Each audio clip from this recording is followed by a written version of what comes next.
Greetings. Well,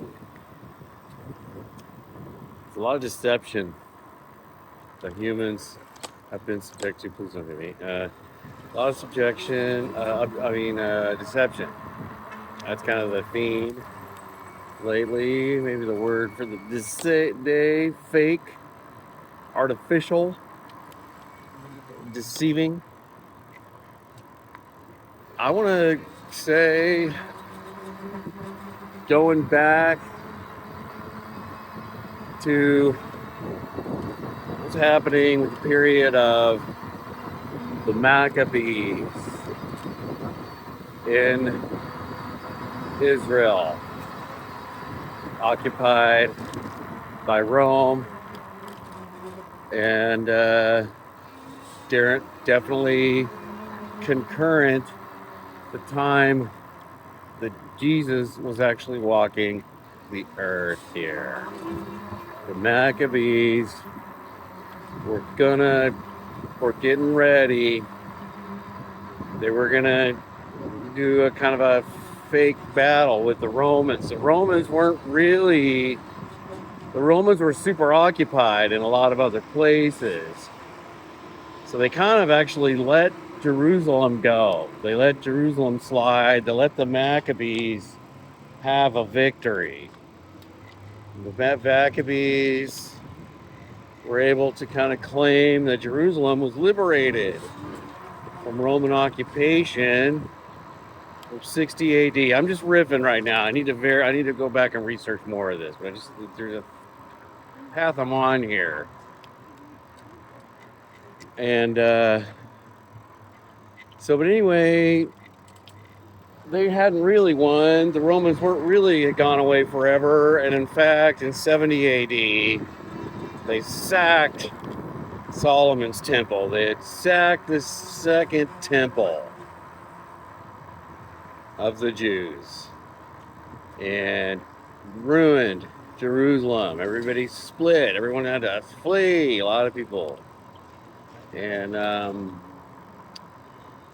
so from that time, there has been a kind of confusion. We have entered a kind of different period. I'm talking about all of humanity now. Because in a sense, I'm not going to go around saying the Jews are the chosen people or anything like that. But their history is really important. And their history now is, of course, tied into the history of two other major world religions, Christianity and Islam. It's all tied together now. It really is. It's a really interesting puzzle. And again, there's been a lot of deception. And so then if the Jews are the chosen people, the Jews are the ones that get to stay in a given area and aren't hassled and get all this favor, then maybe it becomes a question of who is a real Jew? Just like the Native Americans. I remember when I was a kid, not that many people who are half-breeds like me, none of us really wanted to go around calling ourselves Choctaw or, to elevate that part of our heritage. We were happy to just be white. That was the thing that was cool and trendy, and that's where the society was at and who was getting all the favors, pretty much, right? It was okay to be white. It was cool. So that's what most people were, who, kind of look like me. Nowadays, it's cool. You got any bit of Choctaw in you, man, it's awesome to go ahead and call that out and then maybe get some benefits or something, right? Get a Choctaw card or something. There's a real benefit all of a sudden starting, I don't know when, oil royalties, government handouts, whatever. Suddenly having a Choctaw card being actually identified on paper as a Choctaw suddenly became beneficial. And then you get this question, okay, well, who then are the real Choctaws? Are these people that have kind of been speaking the language and have some of the traditions with us down there in Alabama, the MOA band? Are they real Choctaws? I don't know. Maybe not. Maybe now that there's a benefit to being a Choctaw, maybe they're not. What about the Mississippi, the originals? Are they, who is a real Choctaw at that point becomes an issue because there's something to be gained. Well, that's the way it is with the Jews now, and it has been. And so there's been some fake Jews.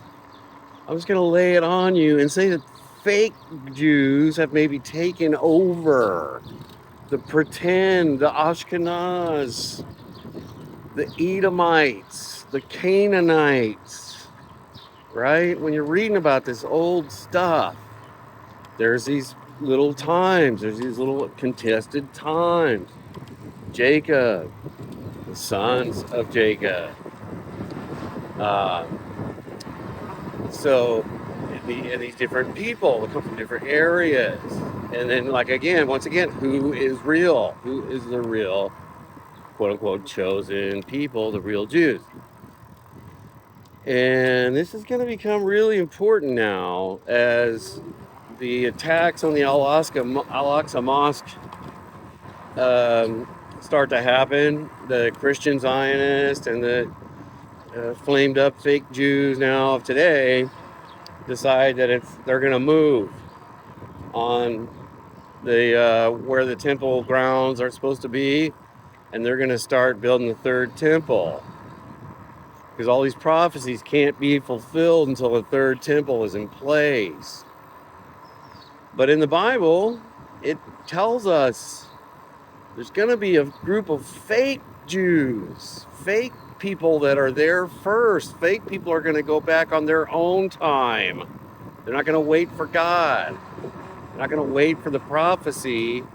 They're going to think they're fulfilling the prophecy. They're going to think they're making the conditions for the prophecy to be fulfilled, when they, in fact, what they're doing now, killing locals in the name of this kind of new purity in Israel and establishing this greater Israel project. These are the fake Jews that are doing this. These are Edomites. These are Canaanites. These are fake people. Ashkenaz, they're not real Jews. And that's why they're not acting like real Jews. They're not acting like the humble people of Jehovah. They're acting more like satanic, like the synagogue of Satan, unfortunately. And they have captured much of the world, much of the secular world, which is also prophesied.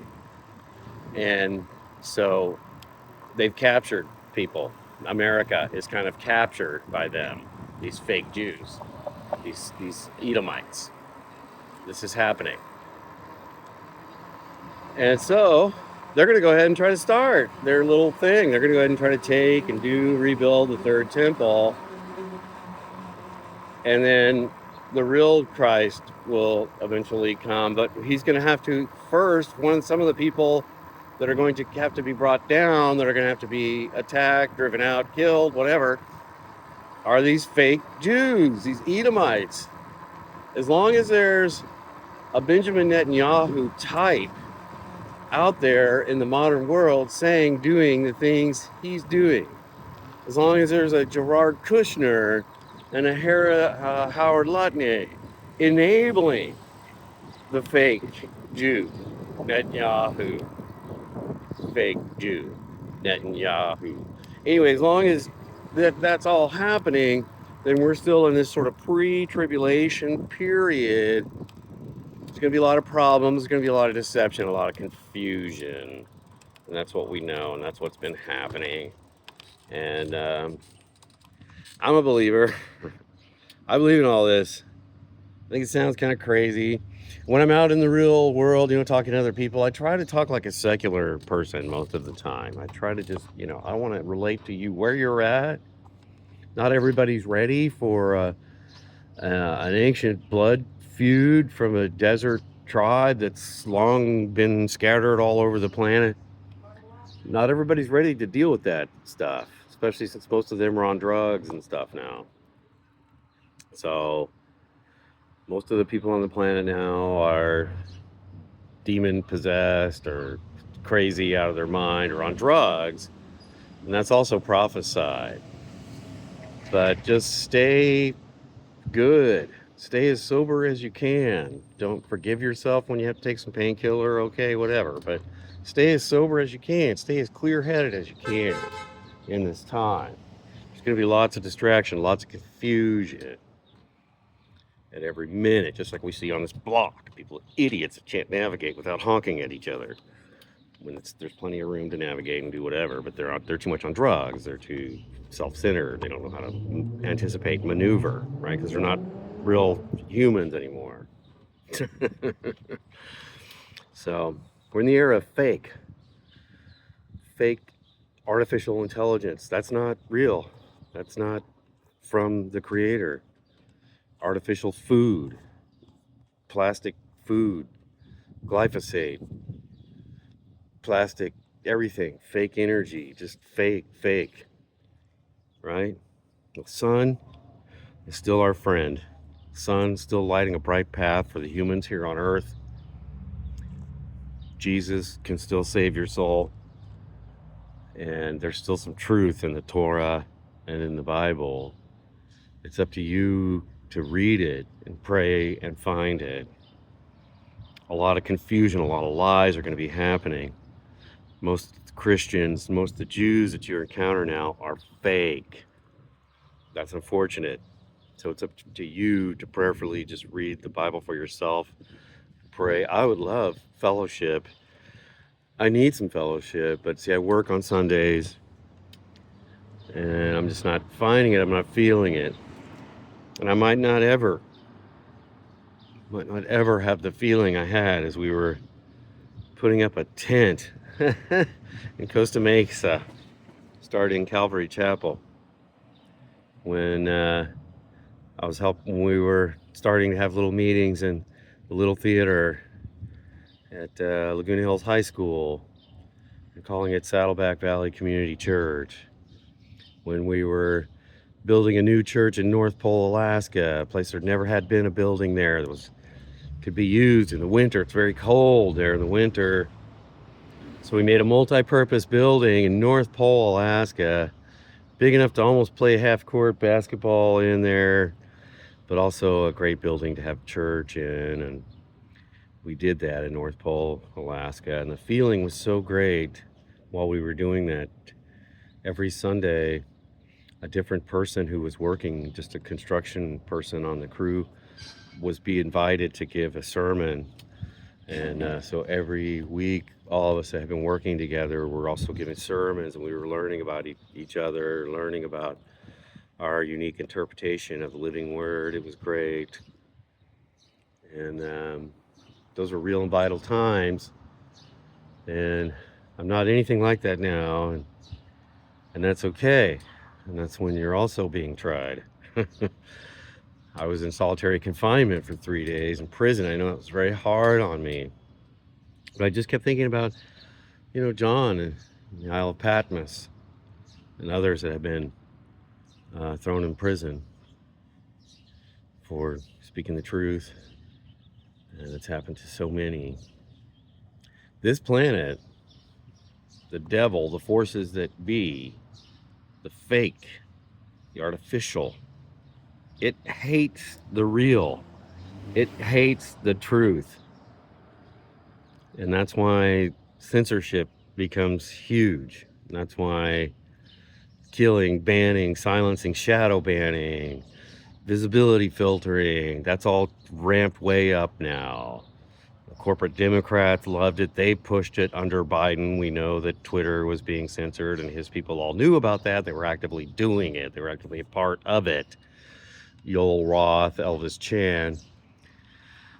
But then we expected, Donald Trump, he kind of runs on this campaign on the 2020. 2024, 2023, 24. He's really running, emphasizing how much he's going to tell the truth.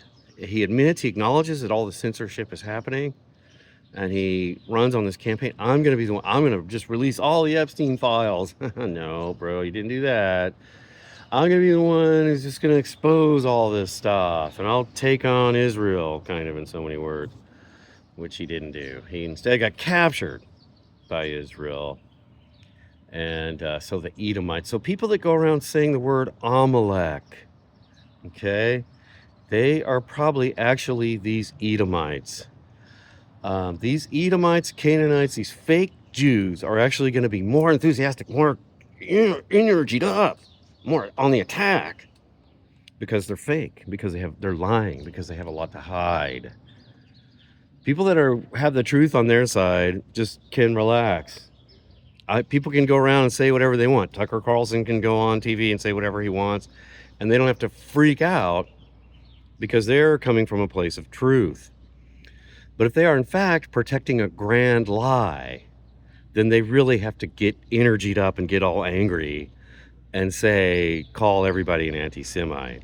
Everybody that opposes them gets called anti-Semite, right? Anybody who's starting to speak the truth gets called anti-Semitic. The ADL, all these different groups are really motivated. They're really up in arms now. They're going. Satan is on the move. The deception is on the move. Okay, the truth is trying to creep out, and the deception is coming to just stomp it down. And that's the ADL, that's AIPAC, that's the Netanyahu types, okay, that call everybody anti-Semitic, that wants to talk about the truth, while they're the ones committing a genocide, deceiving the people of the earth, and claiming to be someone they're not. All right?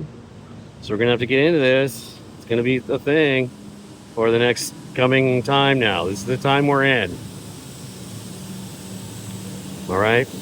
There's no rapture going to save you either. You think you're a Christian or something, you think you're going to get raptured. I'm sorry. The rapture doesn't happen until after the tribulation. Gird up. Get ready. Start telling the truth now. As best as you can.